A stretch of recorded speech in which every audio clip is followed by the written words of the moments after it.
Hello artists! For this week's art lesson, we're going to be making some funny gnomes.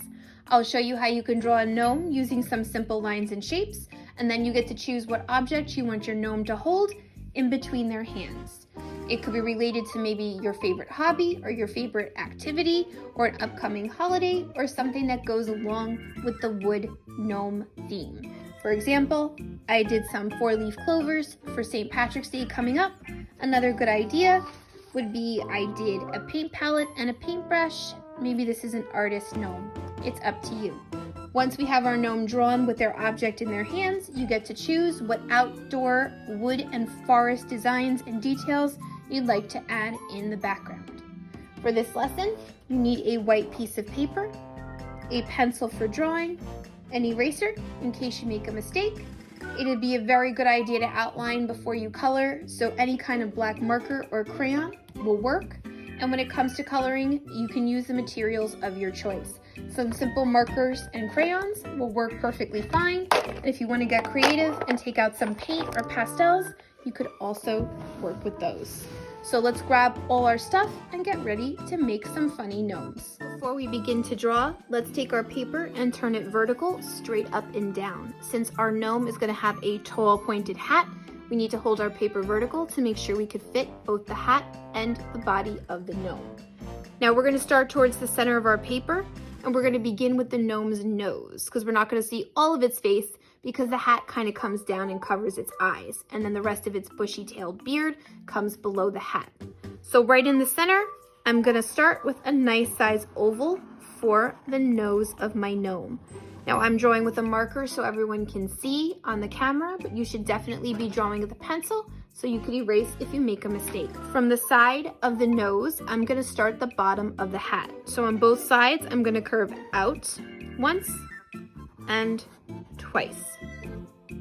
Right where I ended, I'm going to curve up and in, up and in. This is the bottom brim of the hat, which is the part that goes right by the eyes.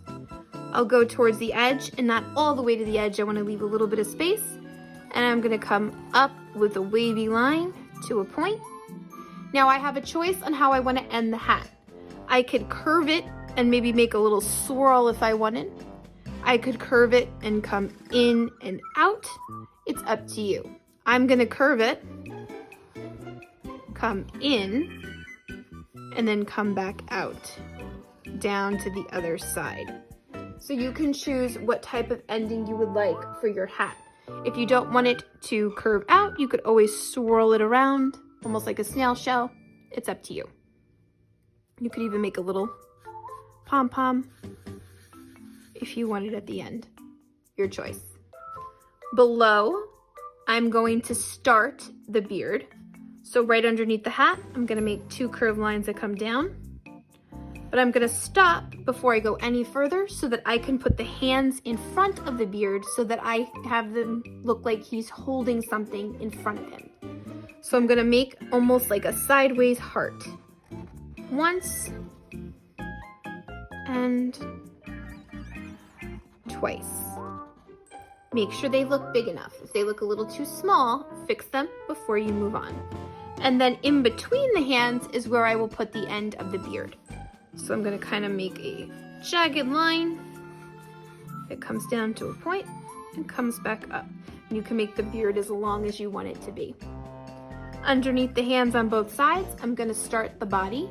Real easy for my gnome. I'm going to come down once and twice.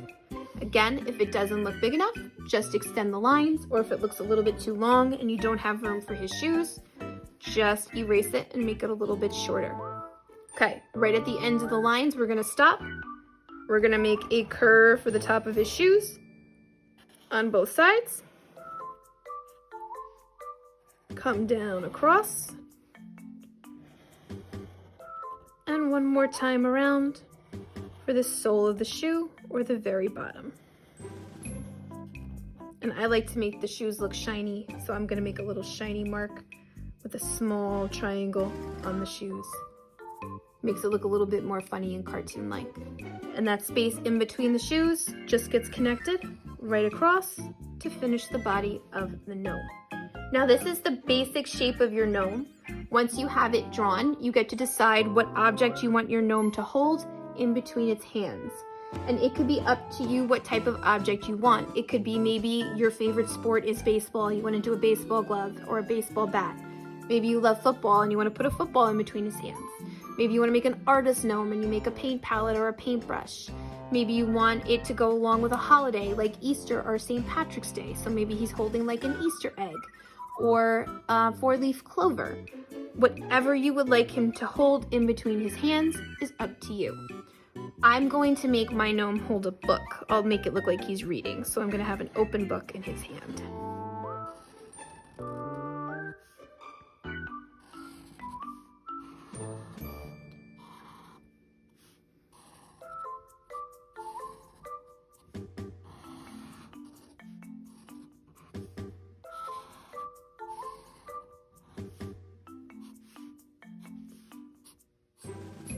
There we go.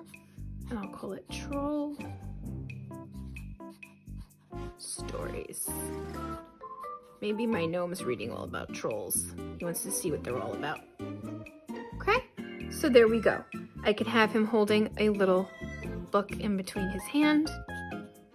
Try your best to see if you can get the object to reach in between both hands. If it doesn't, you could always add a little bit more to it. Once you have your gnome drawn and the object in between its hands done, you can outline it with a black marker or a black crayon. That way you can see it nice and neat. Once you have your outlining finished, you can add your background details. Now gnomes live outside, usually in a forest wooded area.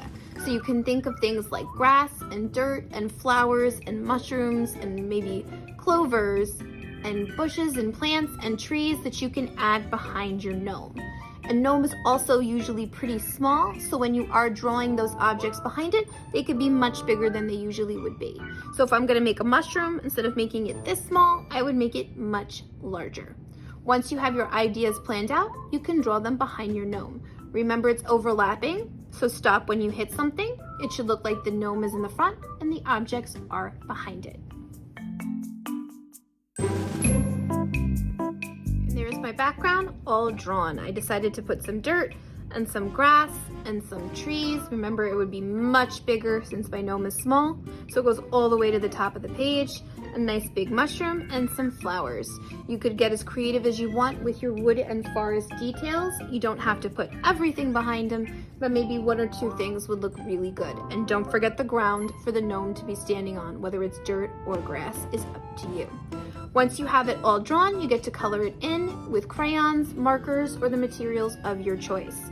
And you can choose what colors you want for your gnome. The beard is usually white, but when it comes to the actual hat and clothes and shoes, you can choose whatever colors you like. And of course, don't forget to pick a skin color. Any kind of skin color is fine for your gnome's hands and nose. And of course, you pick the colors that are correct for whatever background details that you drew or the object in its hand. Remember, it is up to you what materials you want to use. Just take your time when you color neatly and completely. Good luck with your gnomes, and I can't wait to see what they look like when they are done.